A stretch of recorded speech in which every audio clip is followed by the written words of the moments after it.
today I'm going to carve a Manta ray stamp using this really pretty block. This is the sketch that I had come up with ahead of time, so right now I'm just kind of darkening the lines a little bit, making them a little bit thicker. For me, it kind of makes it a little bit easier for me to cut it out later on if the lines are thick. You can see on the page there some other ideas that I've been coming up with. And now I'm just kind of burnishing it onto the stamp block. It's a good way to transfer it on there.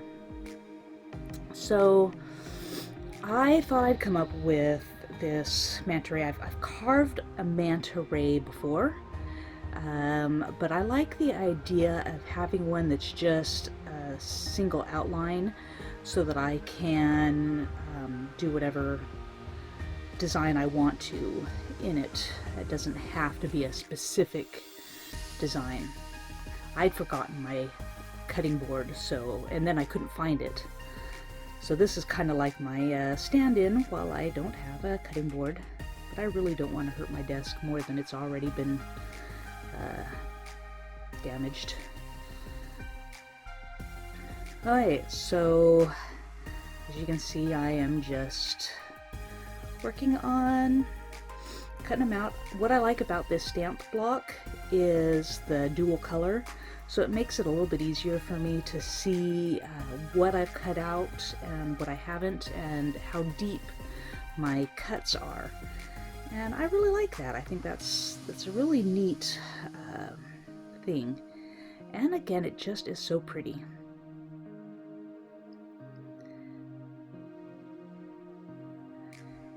Gotten better at changing those tips on the lino cutter, and with using a X-Acto knife too.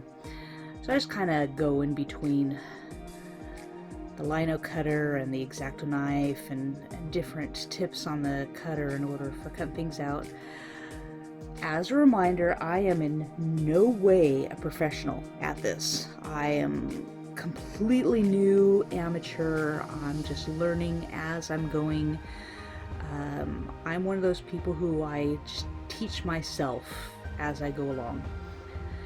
So if you're one of those people too, then welcome to my YouTube channel, where I learn by the mistakes that I make.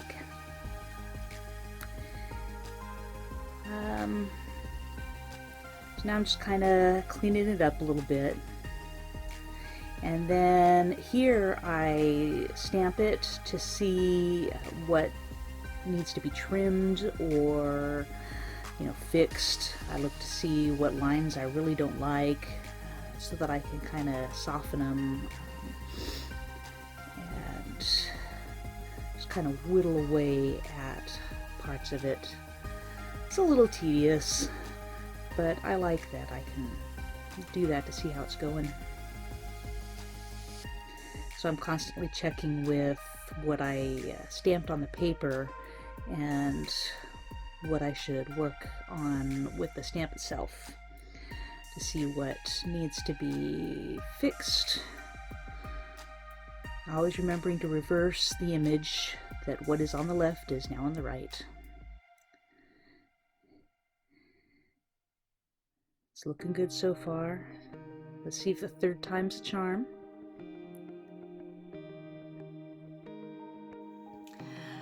Okay, now that I have carved the stamp, it is time to put it onto canvas, and then after that we'll try coloring it in.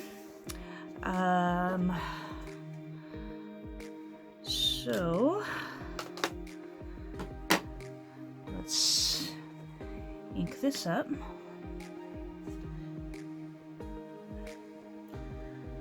This ink dries real quick.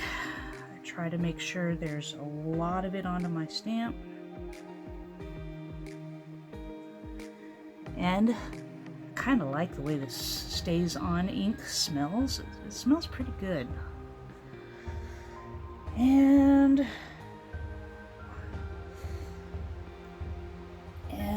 I press down hard onto that.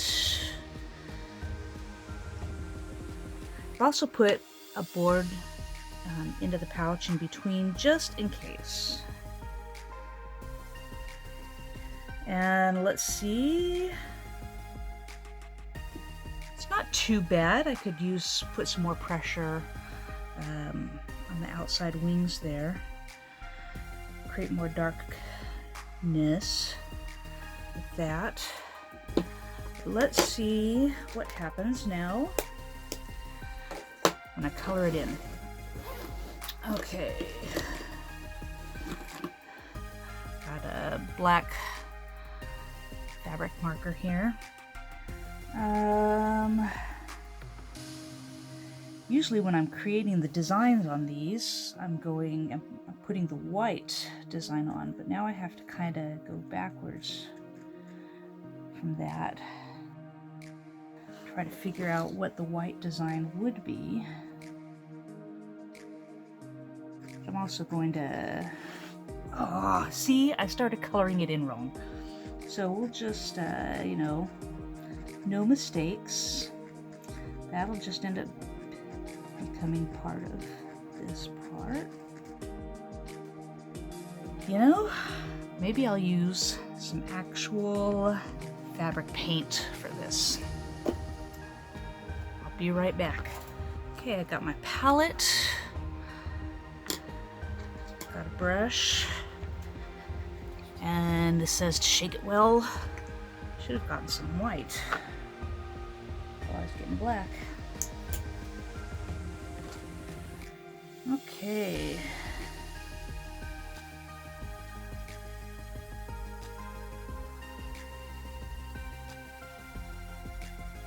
So the way I carved this manta ray stamp was so that it would just have the outline to it, and then I could create whatever designs I wanted to along the inside, so that not every manta ray would be exactly the same, which is how they really are.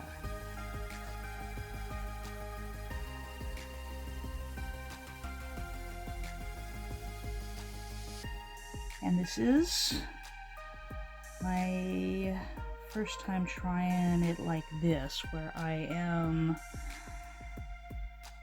painting it in like this. I've been doing the koi fish, and where their stamp is just basically an outline, and then I can use the fabric markers to add in the little designs. But I wanted to see about doing a manta ray, because manta rays are awesome.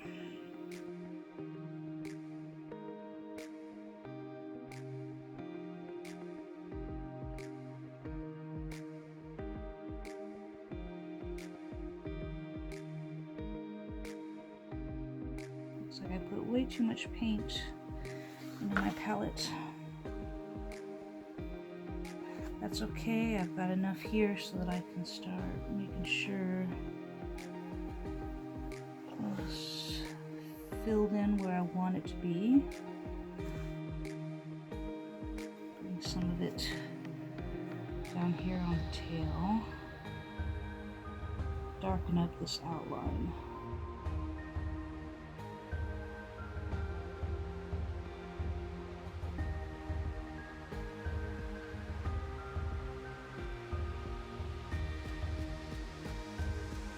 Oh, and don't, if you're left-handed, or right-handed I guess, stick your hand into what you just painted, because then you will get that. So in other words, paint with your hand, kind of lift it up off of the surface. Learn from my mistakes.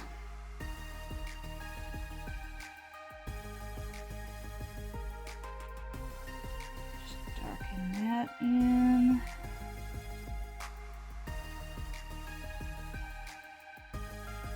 there we go.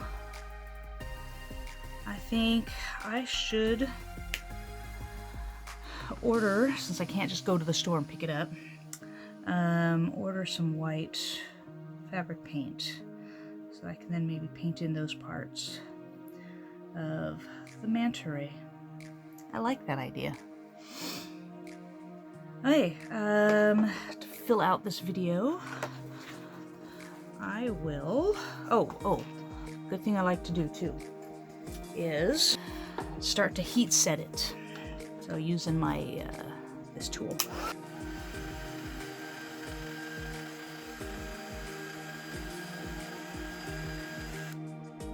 Now the paint just needs to sit for a few days before it's ready to be used. In the meantime, I'll probably, make some more and create more designs. Different designs on there. One other step I like to do with these is I have a stamp with my logo on it. So just take the Stays On ink here and stamp my logo right in there. It's proof that this is one of my designs. Let's get manta ray also.